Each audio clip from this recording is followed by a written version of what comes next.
দুইটার সময় তওবা করে লাভ নাই। একটা হচ্ছে মৌতের যন্ত্রণা শুরু হয়ে গেলে, মৃত্যুর যন্ত্রণা শুরু হয়ে গেলে আগে পা থেকে শুরু হয়ে আস্তে আস্তে গলার দিকে আসে। হাদিসে যেমনটা এসেছে, সূরা ওয়াকিয়ার মধ্যেও আছে যে পায়ের দিক থেকে যন্ত্রণা শুরু হয়ে আস্তে আস্তে আস্তে আস্তে এই গলার দিকে আসে, এবং আত্মাটা গলার এখানে যখন চলে আসে, এখান থেকে মালাকুল মউত আত্মাটাকে নিয়ে চলে যায় এবং চোখ দিয়ে তাকিয়ে থাকে মানুষ। রুহটা চলে গেলে মানুষ চোখ দিয়ে তাকিয়ে থাকে, দেখবেন এই কারণে মৃত ব্যক্তি তাকিয়ে থাকে, চোখ খোলা থাকে। এবং তখন আসমান থেকে সিঁড়ি নামিয়ে দেওয়া হয়, ওই সিঁড়িতে করে আত্মা চলে যাচ্ছে, ও তাকিয়ে দেখে যে আত্মা চলে যাচ্ছে।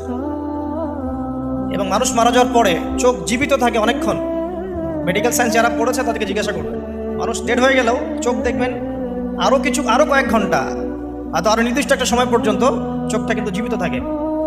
এই জন্যে চোখ বন্ধ করে দিতে হয়। যাই হোক, যেটা বলছিলাম যে মৌতের যন্ত্রণা শুরু হয়ে গেলে তওবা করে লাভ নাই, তওবার দরজা বন্ধ। আর পশ্চিম দিক থেকে সূর্য উঠে গেলে তওবা করে লাভ নাই, তওবার দরজা বন্ধ।